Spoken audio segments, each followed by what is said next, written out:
Sobat EP Talks, have a nice day. Selamat mendengarkan podcast kami ya. Halo Bang Aldo, Alma, apa kabar nih?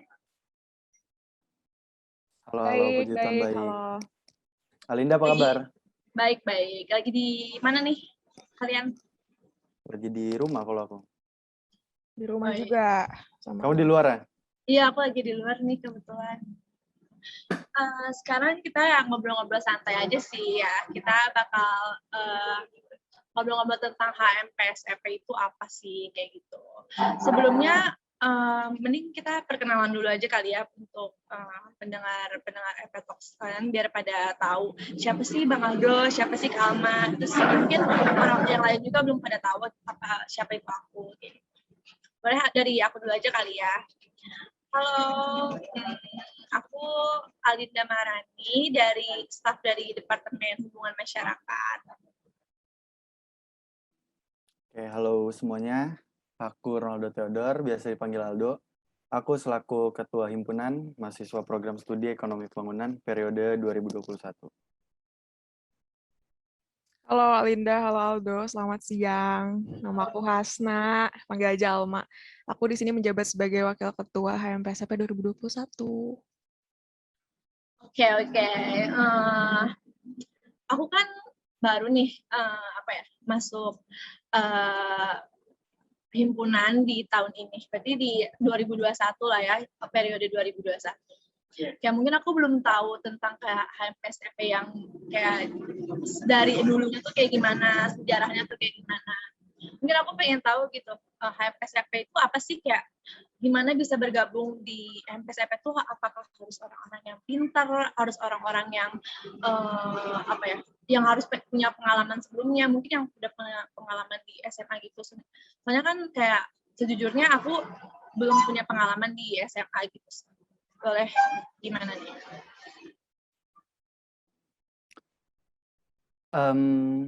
HMPSEP itu suatu perhimpunan atau organisasi kemahasiswaan di tingkat program studi yang mempunyai tugas itu untuk menyelenggarakan suatu kegiatan yang bersifat akademik maupun non-akademik.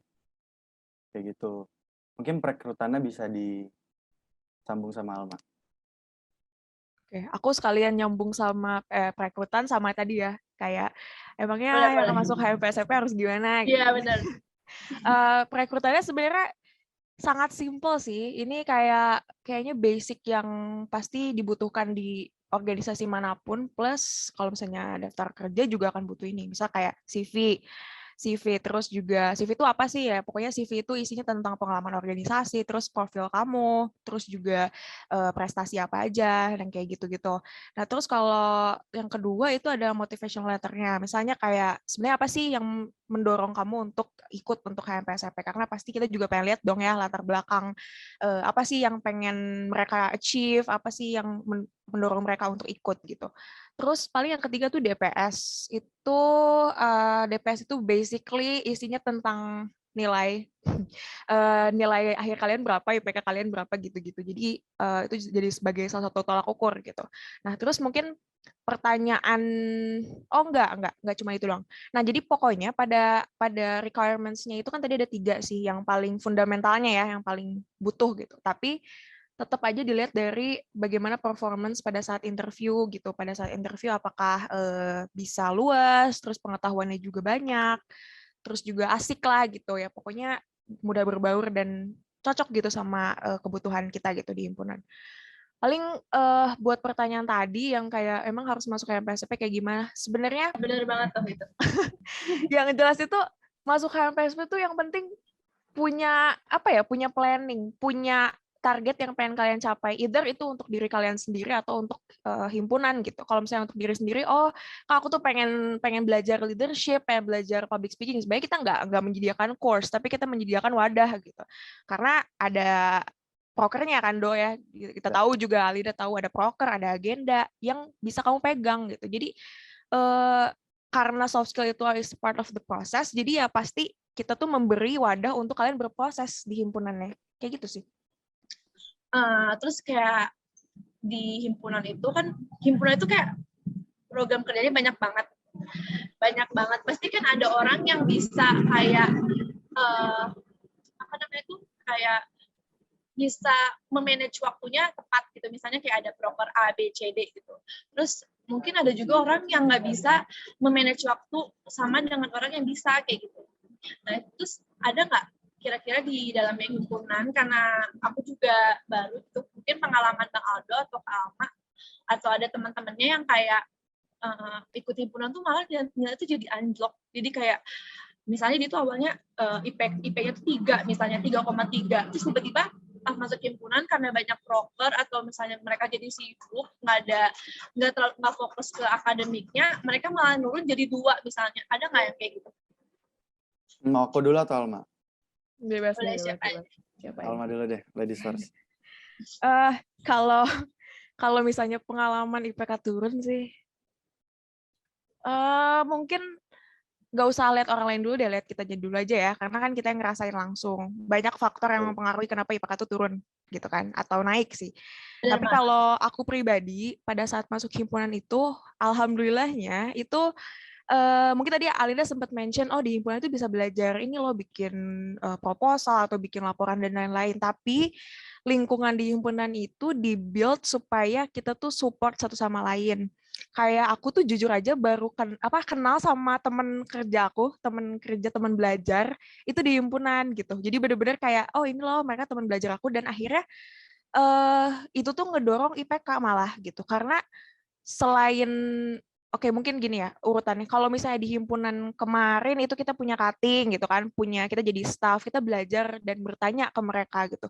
Sebenarnya itu balik lagi ke kitanya gitu. Gimana kita tuh pengen gak sih, penasaran, pengen gak sih belajar gitu. Karena jangan sampai udah disediain wadah kayak himpunan gitu yang dimana banyak apa namanya, diversifikasinya, banyak perbedaannya tentang umurnya lebih tua kah, pengalaman lebih banyak kah. Nah, harusnya di situ tuh diambil waktu untuk belajarnya, ngerti nggak sih? Jadi kayak kalau aku pribadi justru malah naik, karena aku kayak misalnya lagi kesulitan sama matkul tertentu ya aku nanya gitu sama temen aku atau sama cutting yang ada di himpunan gitu. Tapi kalau untuk sekarang ya lebih apa ya namanya, syukurnya tuh teman-temannya tuh pada kooperatif juga sih. Jadi mereka tuh tahu skala prioritas plus tahu juga gimana caranya bisa seimbang, bisa balance gitu. Walaupun emang susah gitu, time management tadi balik lagi emang susah. Jadi ya di himpunan sendiri tuh lingkungannya kalau kita bisa bilang kan ambisius ya, maksudnya ambisius, punya mimpi, punya planning. Jadi pasti itu akan jadi apa ya, bukannya toxic tapi malah jadi supportive gitu buat development diri kalian gitu, either dari IPK atau soft skills gitu. Lanjut aja. Kalau menurut aku, dari teman-temanku juga ya, misalnya contoh IP-nya 1,8 atau 2,1, malah waktu masuk himpunan tuh malah jadi lebih bagus. Itu balik lagi yang kita malah jadi ketemu sama teman-teman yang, oh dia tuh pinter ini loh, kita minta bantuin. Kita jadi saling kenal satu sama lainnya juga. Baru sama cutting juga, yang tadi aku bilang itu, di saat kita di bawah syarat untuk masuk himpunan yang IPK tadi, dengan kita udah masuk dulu jadi staf magang dan kita nyaman untuk kerja bareng-bareng sama lingkungan, terutama cutting juga, itu mereka juga mau membantu kita. Jadi di saat kita, "Bang atau Kak, kita nggak tahu pelajaran ini nih, mata kuliah ini, boleh bantuin nggak?" Kayak gitu aja. Sebenarnya tuh hal yang simpel tapi sangat berarti sih. Terus kayak waktu kalian masuk himpunan, pernah nggak sih ada kayak kejanggalan yang besar tuh, bisa kayak, aduh ternyata di himpunan orang-orangnya kayak gini, maksudnya kayak ini enggak ya, tapi maksudnya kayak takutnya tiba-tiba ada kayak, ini orang sebenarnya tuh toxic, maksudnya kayak nggak cocok nih sama kita gitu, tapi kita tuh bareng terus sama dia, jadi nggak akan pernah nemu gitu kayak, aduh ini janggal banget nih kalau misalnya aku diterusin apa ya, satu departemen atau satu circle sama mereka gitu. Ada nggak pernah kayak gitu? Siapa dulu tuh? Kamu boleh. Aku pernah ada di situasi kayak gitu. Ya itu pada intinya itu karena adanya kita nggak Spill nyaman dong, sama spill siapa? nggak ngomongin siapa. Enggak. Nggak boleh Jangan sebut gibah. merek lah. Iya, enggak. Disebut merek tiba-tiba gue diserang gitu. Pernah lah. Bahkan masa kita sama teman deket aja pasti pernah ada kayak kok nggak nyambung gitu. Kok di apa ya? Ada satu fase di mana kita nggak nyaman sama satu orang itu gitu. Dan pernah aku akhirnya ada di circle yang sama dan akhirnya kayak ya udah mau gimana lagi gitu karena sebenarnya kalau misalnya untuk bekerja sama mungkin emang gak nyaman, tapi aku pernah sempat diskusi juga lah sama orang tentang gimana sih caranya kita berada di lingkungan yang gak nyaman buat kita. Itu adalah build your own comforts, bikin kenyamanan untuk diri kamu sendiri, ngerti nggak? Kayak ketika misalnya kamu gak nyaman sama mereka, ya udah kamu kan bisa memilih kira-kira siapa nih yang bisa support aku supaya aku bisa bertahan nih kerja sama nih orang gitu, ngerti gak sih? Dan pada intinya kan cuman kerja aja, cuman kerja sama, bukan kalian menjalin yang lebih dekat lagi. So itu tuh tentang apa yang harus dikerjain bareng-bareng gitu, bukan sesuatu yang lebih dalam gitu. Jadi kalau misalnya nggak nyaman ya udah sih jalanin aja, toh nanti juga akan cair sendiri, ngerti nggak sih? Kayak walaupun mungkin ada yang sampai pernah berantem apa gimana ya, pada ujungnya akhirnya juga kerja bareng lagi gitu. Jadi kita nggak bisa ngontrol orang yang ada di sekitar kita lah intinya. Jadi buat kamu bertahan, jangan bikin kamu jadi seseorang yang culun gitu ya. Misalnya kamu nggak tahan gitu di lingkungan ini, akhirnya kamu keluar, itu bukan cara yang keren gitu, itu nggak keren. Yang keren adalah ketika kamu bisa bertahan dengan kenyamanan kamu sendiri gitu, dengan lingkungan. Gitu. Iya benar banget sih, kayak kenyamanan itu ya. Terus kalau kayak tadi aku balik lagi ke yang Bang Aldo, kalau misalnya bikin suatu kayak yang baru gitu, misalnya kayak kita mengubah yang baru, kayak waktu itu Liga EP katanya pengen diubah kan, terus Bang Aldo kayak menghubungi 3 angkatan sebelumnya misalnya gitu. Berarti Contoh kan maksudnya? Iya, maksudnya contoh. Ya contoh. Terus kalau misalnya untuk kayak jadi kahim apa harus orang yang gampang bergaul, misalnya kayak mungkin kan ada orang yang pengen jadi kahim tapi kayak mungkin dia kurang bergaulnya, misalnya kayak dia kurang kenal sama angkatan atas 3 tahunnya atau bisa 2 tahunnya, apa kayak ya gas aja gitu masuk kahim walaupun nggak kenal, apa penting juga untuk kayak berkenalan sebelum jadi kahim, maksudnya kayak mencari relasi sebelum jadi kahim itu penting nggak? Atau kayak boleh aja gitu yang punya orang yang saya kayak aku nggak bisa kenalan nih sama angkatan atas atau tapi aku pengen jadi kahim karena aku pengen mengubah sistem yang ada, misalnya kayak pengen berubah ini kayaknya nggak baik nih kayak gini, kayaknya kalau aku jadi kahim bisa jadi lebih baik misalnya kayak gitu. Nah ada juga orang yang sifatnya introvert atau ekstrovert gitu kan, kayak malas berhubungan sama orang atau kayak malah jadi senang berhubungan sama banyak orang, karena kan kalau jadi kahim kayak nggak bisa berhubungan hanya dengan angkatan dia, tapi harus berhubungan sama angkatan atas, harus berhubungan sama dosen-dosen juga, maksudnya kayak lebih baik yang lebih banyak relasi atau kayak yang biasa pun bisa mencoba lebih baik. Sebenarnya biasa pun nggak apa-apa sih, biasa pun nggak apa-apa mencoba juga, karena relasi juga menurutku kayak tumbuh dengan sendirinya gitu loh. Dan kalau misalnya kamu terpilih, habis itu kamu kurang ada relasi lah sama cutting-cutting sama pendahulu-pendahulu proker tersebut, contoh kamu ubah. Menurutku dan sepengalamanku, cutting kalau diajak untuk ngobrol tentang himpunan, kayak mereka nggak ada yang nolak gitu deh. Jadi mereka tetap yang tetap yang concern juga ke himpunan. Kalau misalnya ada apa-apa, mereka mau tukar pikiran. Jadi nggak ada yang kayak, enggak, gue nggak mau, gue nggak kenal sama lu. Nggak ada sih kayak gitu. Jadi sebenarnya nggak apa-apa orang biasa pun daftar untuk menjadi kahim. Kalau pertanyaannya tadi penting atau enggak relasi itu, sangat penting. Pasti sangat penting sih. Kayak mau jadi kahim nggak harus kayak yang sebelumnya udah kenal, udah punya kenalan, tapi kalau misalnya kita mencoba, ya pasti angkatan atas juga menerima kita kalau kita nanyain tentang seputar himpunan kayak gitu kali ya. Iya, pasti. Terus kayak kan ikut organisasi. Kenapa emang Alinda mau daftar jadi kahim? Nggak tahu, doain aja ya Bang. Oke, ditunggu ya. Nggak tahu deh. Ya, terus kita lanjut lagi aja ya. Oke. Jadi kayak kan masuk himpunan tuh ya apa ya, sedang berat kan, nggak mudah juga gitu kan, karena kita harus bertanggung jawab sama hal-hal yang kita kerjain.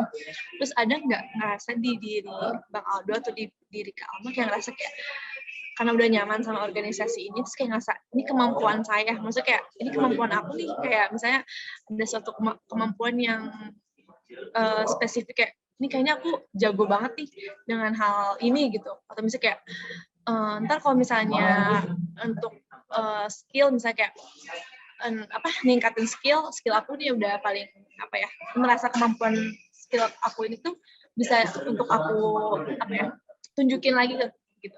Ada nggak kayak ini kemampuan aku banget nih di sini gitu, karena udah saking udah nyamannya sama organisasi ini. Ada Kemampuan aku banget. Ada nggak ya?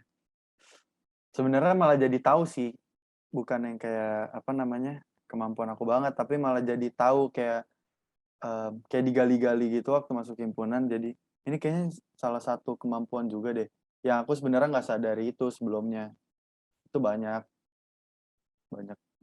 sih setelah masuk himpunan. Entah itu dari manapun ya, dari cara pikir juga, habis itu dari kayak kemampuan juga sih, jadinya adalah banyak lah kalau disebutin mah. kan kalau aku nih misalnya kayak aku di lebih aku emang orangnya suka apa ya, suka berkomunikasi sama orang. Terus kalau pas waktu di Imbra tuh jadi kayak berkomunikasinya tuh jadi banyak. Terus jadi kayak wah ini kayaknya kemampuan yang dulu aku pernah kayak ini kayaknya kemampuan aku pas waktu di musik Imbra, jadi ngerasa kayak wah ini beneran kemampuan aku gitu. Kayak aku bisa jadi ngobrol sama siapa aja, bisa nyambung sama siapa aja. Aku sih itu kalau yang aku dapetin sekarang. Boleh kalau Mak? Ya. Bentar. Mungkin bukan, iya sih, himpunan itu kayak tempat discovery kita. Akhirnya kita nemu, kalau aku setuju sama Aldo sih, kayak kita nemuin, oh ini loh ternyata gitu. Mungkin sama sih, aku juga ada mepet-mepet dikit kayak Linda gitu, kayak aku dulu SMA suka ngobrol sama orang, tapi kayak kok aku nggak bisa ya kira-kira mempresentasikan sesuatu, kok nggak bisa sih kayaknya mengartikulasikan caranya komunikasi sama orang tuh biar enjoy, biar profesional gitu. Itu gimana sih? Nah, itu kan ada insecurities-nya tuh dulu di situ, kayak interview tuh gimana sih gitu, yang kayak gitu-gitu. Tapi pas udah masuk himpunan ngediscover nih, oh ini loh ternyata gitu, bukan mendiscover kemampuan aja, tapi lebih kayak rumusan ini loh kira-kira kiat-kiat yang harus kita punya untuk apa ya namanya, membangun si soft skill itu. Jadi kayak misalnya, oh kalau misalnya mau public speaking bagus tuh harus kayak gini loh, harus kayak gini. Tapi bukan masalah teorinya, karena by proses itu loh. Di himpunan itu kan ada proses kita presentasi sama orang yang dimana kita tuh sebenarnya nemuin itu sendiri. Itu sih, jadi maksudnya banyak halnya selain public speaking, tapi pada intinya jadinya aku mendiscover apa ya namanya, soft skill baru dan level up gitu kalau misalnya di himpunan ya. Gitu, banyak, bukan public speaking. Dan karena berpikir kritis itu jadi kita tahu kayak untuk menggapainya itu tuh seperti apa. Tinggal ya balik lagi yang tadi, niat banyak lah pasti, tapi eksekusinya sih yang orang kadang males eksekusi. Bukan teori aja gitu loh. Jadi yang harus di noted itu adalah soft skill atau hard skill itu kayak lifetime learning. Jadi kayak kalau misalnya kita nggak pernah bekerja di situ, atau misalnya kita nggak pernah terjun langsung, kita nggak akan tahu. Kalau teori doang tuh nggak bisa. Itu doang lah. Benar-benar. Kalau kayak dulu ya hal yang paling banget ditakutin dari masuknya himpunan apa? Kan pasti kan ada ketakutan lah kayak sebelumnya kayak aduh takut nih tiba-tiba kayak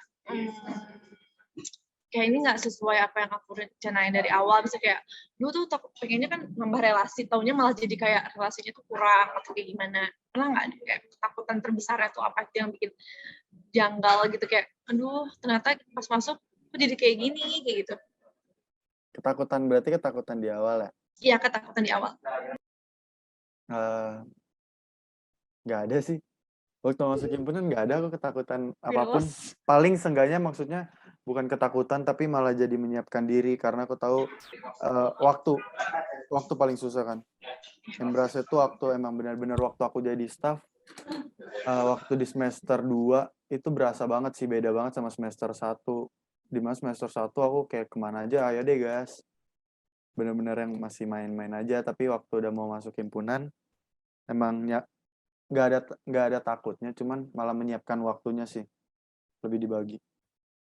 Kalau aku gitu. Kalau Alma gimana nih, Mak?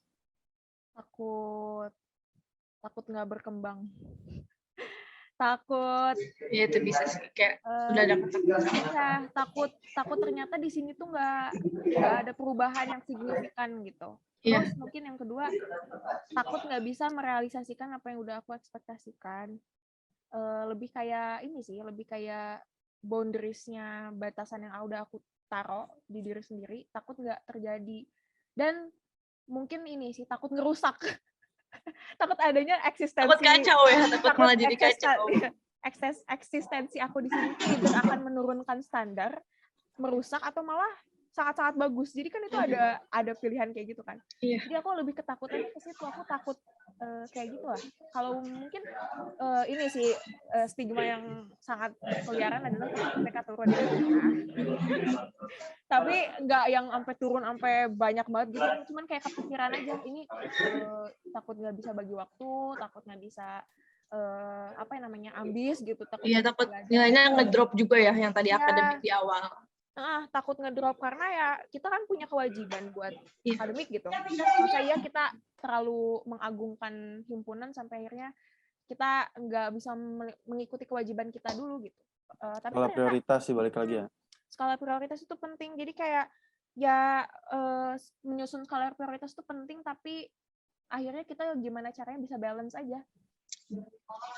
Terus nih kan kayak aku nih angkatan 20 gitu, kayak nggak pernah ngerasain offline, terus kayak nggak tahu nih kalau anak himpunan HMPSAP ini tuh kalau misalnya nongkrong di mana, atau misalnya kayak ada perbedaan kayak ini orang-orang yang aktif banget tuh nongkrongnya di A, misalnya ada yang kayak santai-santai aja di B, atau kayak gabung semuanya di satu tempat, ada nggak?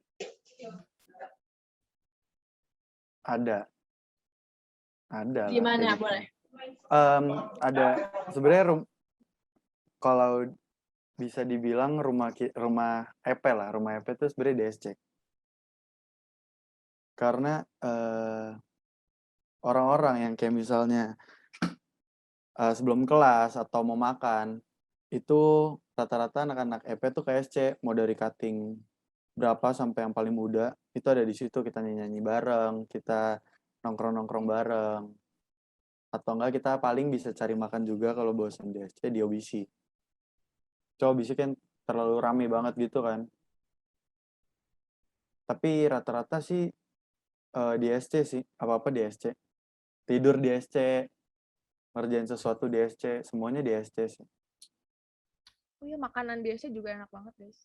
Coba harus cobain gepreknya sih. Kalau kalian offline. Geprek Ayo Cep ya? Iya, banyak banget tuh yang bilang katanya gepreknya enak. Aku rindu sekali makan geprek di situ. Jadi ngumpulnya tuh di SC karena ada Ruhim sih, mungkinnya itu jadi rumah karena ada ruangan buat kita. Bukan kita ngegeletak di SC gitu, enggak. Ada ruangannya. Jadi kalau mau tidur nungguin kelas atau ada rakor juga, dulu kan ada sempet rakor kan. Itu semuanya di situ dilakuinnya. Ada refleksi diri gitu, misalnya pengen pengakuan dosa tuh. Live dong. Oh enggak deh, enggak live, sorry. Kok kamu nggak ke ini sih, Lin? Nggak ke PIN? Apa? Nggak kok, aku tahu. Oh, nggak ke Spotlight. Oh, sorry. Spotlight bisa. Oh, emang kayak gini kan? Iya gitu. Kayak tadi gini deh, terima. Ya, DST main-main semuanya sih. Malah kan itu DST itu kan student center. Itu banyak rohim-rohim lainnya, tapi yang ada meja di depan rohim itu cuman EP doang, HMPS EP doang. Ada meja, ada gitar, semuanya kali ya, Mak. Semua rata-rata kita rame banget deh. Nyanyi-nyanyi sampai teriak-teriak di situ sampai malam kayak juga. Sebenarnya itu SE itu tempat FE kan, maksudnya untuk FE semua akun, mene, gitu nggak? Ada rohimnya akun sama ini sebelahan. D3 juga ada, D3 manajemen. Tapi ada juga yang dari FISIP juga ada kok. Dari FISIP hukum ada. Hukum ada. Tapi FISIP juga ada di situ. Jadi emang gabung, cuman emang paling mayoritas tuh rata-rata anak FE dan FP gitu. Ya, oke. Terus kalau misalnya kayak, kan ini udah berarti Bang Anu sama kamu udah berapa periode nih? Dari awal? Dua ya? Mau kedua lah, sedang proses 2.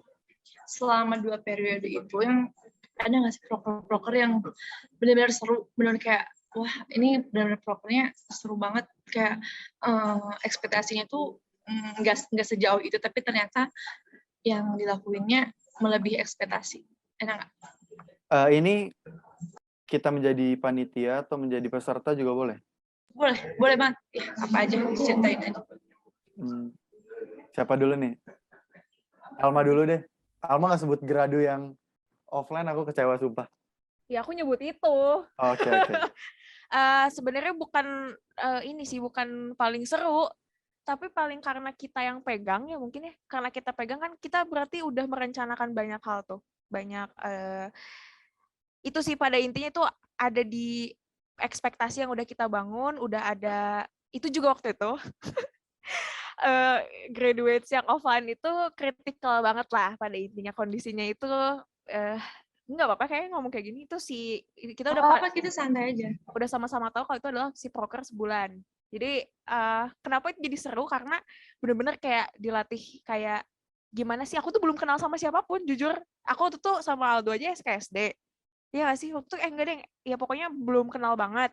Terus sama Adele, mungkin kamu tahu Kade Pengmas, itu kayak aku SKSD aja kayak, oh minta ini. Jadi belum kenal sama banyak orang, tapi megang proker. Jadi itu kayak roller coaster lah feel-nya. Kayak, aduh, Tantangan gitu lah ya. tantangan banget gitu. Jadi karena ada ekspektasi dari orang luar, ada ekspektasi diri sendiri, akhirnya oh gini loh gitu. Ternyata ini paling menantang sih, paling gila gitu kalau menurut aku. Jadi serunya tuh di situ karena baru kenal sama mereka, terus akhirnya ternyata malah jadi teman sampai sekarang. Jadi makanya memorable gitu. Paling inget sampai sekarang, oh itu loh startnya karena ya aku cukup introvert sih gitu dulu. Jadi kayak pas baru megang proker kayak gitu, ternyata bisa nge-build ekspektasi sendiri dan bisa ngebangun relasi ternyata begitu. Udah Mak, gradu doang kamu? Kan yang paling memorable ya. Semuanya memorable habisnya. Aku nggak bisa ini sih. Iya sih. Nge-spotlight ya. Malam EP serunya karena aku waktu itu gak terlalu banyak ini sih. Aku nggak seaktif Aldo Kamu lah. koordif kan? Aku koordif. Kita kan ngobrol kan sebelahan. Oh iya. Jadi flashback ya?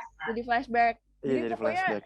itulah dia tuh juga koordif juga. Kalau nggak salah Aldo tuh logistik ya. Sarjana logistik transportasi, Pak. Oh iya, tapi ya sorry di Gradu kan logistik. Itu transportasinya pas mau nyampe naik apa? Angkot? Iya. Oh, Maksudnya enggak, transportasinya tuh banyak sih sebenarnya. Oh banyak. Apa aja tuh? Kita harus nyiapin kayak apa namanya arahnya. Kita kan itu ngundang cutting kan. Kalau misalnya arahnya aja kita nggak jelas, nggak mungkin semua yang cutting itu dari Bandung. Bisa aja mereka nggak tahu jalan. Tapi kalau kita ngasih taunya kayak pakai maps-nya atau kayak kita pandu melalui buku, itu kan harus cari yang terbaik kan.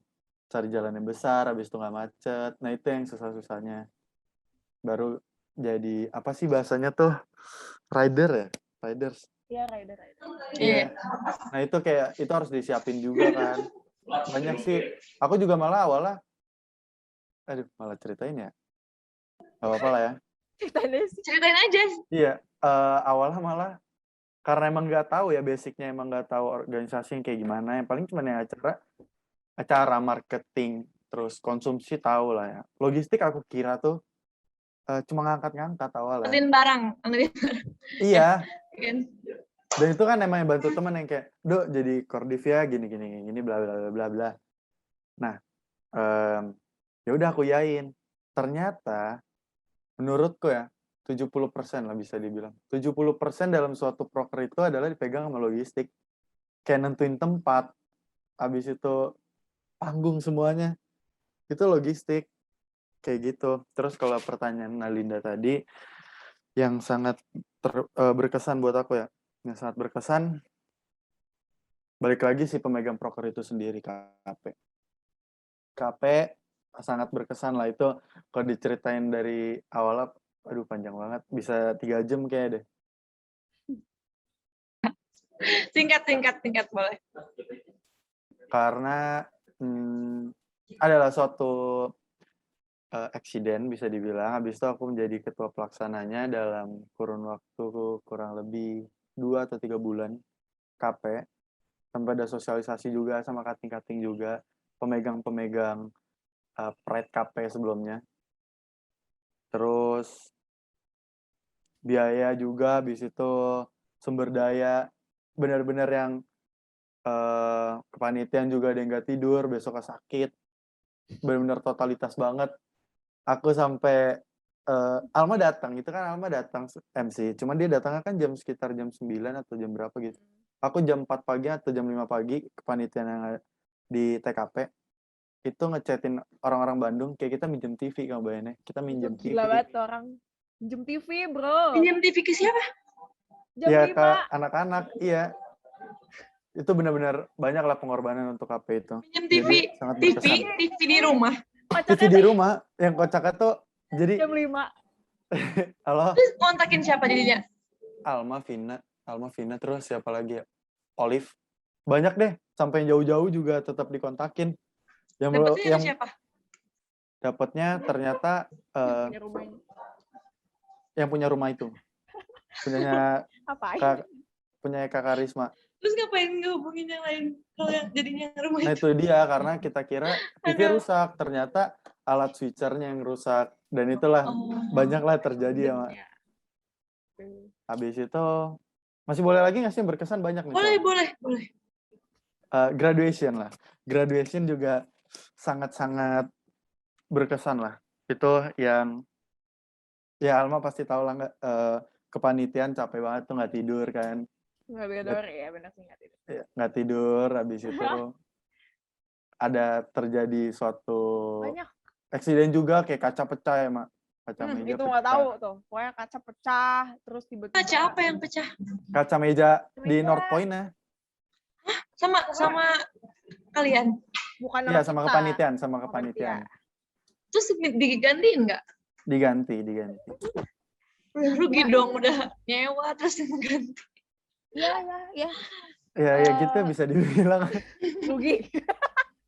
Tapi accident-nya tuh banyak, kayak misalnya waktu itu Aldo tuh jadi transport kan, terus kayak gimana? Parkiran. Iya, parkiran, habis itu arak-arak gimana supaya nggak telat.